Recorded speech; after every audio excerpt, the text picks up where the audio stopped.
Dear participants of the UNESCO World Conference, people have compared the significance of Yuri Gagarin's flight with the first fish leaving the ocean eons ago to mark a fundamental leap in history, not only in human history, but in the history of earthly life, to be remembered in tens of thousands of years if humankind decides to still exist by then. This curiosity of life to explore new surroundings is at the heart of why we humans do exploration. Why we discovered every continent on this planet, why we started to live and do science in the hostile environment of Antarctica, and why we started to fly to space in the last decades. Every step of exploration opened up the next one beyond, and as a result of this, humanity now has a fascinating program that explores the space around our planet, including the next big destinations that are waiting for us out there, like the Moon and Mars. We returned the knowledge of tomorrow. Invaluable data for science. We developed new technologies to improve life on Earth. We inspired the young generation. We work together across nations and continents. The harsh environment of space forces us to live and work sustainable. So, working on the Moon teaches us how to better protect Earth. And maybe we can learn from Mars whether we have siblings out there in space. But probably most importantly of all, we return something else to this planet that is more precious than everything else. When I flew to space for the first time in 2014, more than 500 fish had left this blue ocean before me for a quick voyage into the blackness of space, only to dive back a short while later, realizing the strangeness and hostility of our cosmic surroundings. Inspired by these descriptions, what I was looking forward on my first journey to space was to look back and to see my ocean from the outside.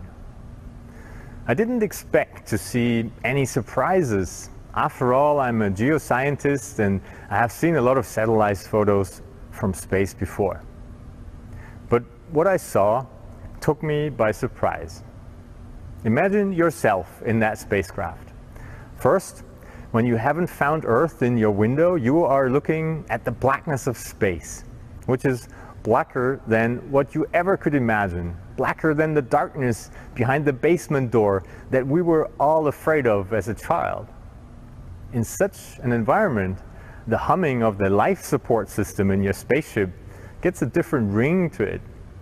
Then, when your spaceship turns so that all of a sudden you see Earth in your window, you get blinded at first and then stunned. I expected to be looking at a gigantic planet, and I expected it to feel infinite, like what I felt like when I grew up, when I ran through the wide fields surrounding my hometown, or when I gazed at the horizon from a mountaintop. I expected to feel like what I imagined that first fish would feel like when looking at its entire ocean from the shore, spanning from horizon to horizon. Extending from infinity to infinity. Something that you cannot gauge or fathom. Something too large to grasp or too large to understand. But it didn't. What I saw was shockingly, frighteningly small. I realized in the first second of my first glance out the window that even an entire planet appears dauntingly small in the light of infinity.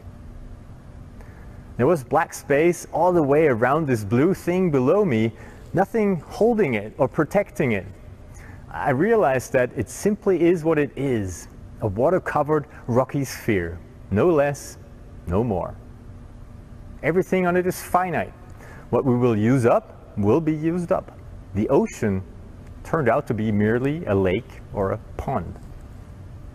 And even tinier, thinner, more fragile is the thin layer of haze that surrounds it, like what you see in the seconds after breathing against a train window to draw a heart when you wave goodbye to your loved ones.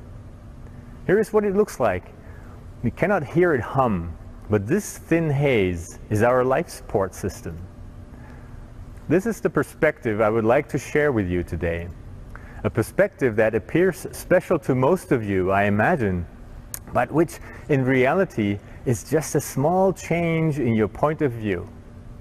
In fact, a frighteningly small change.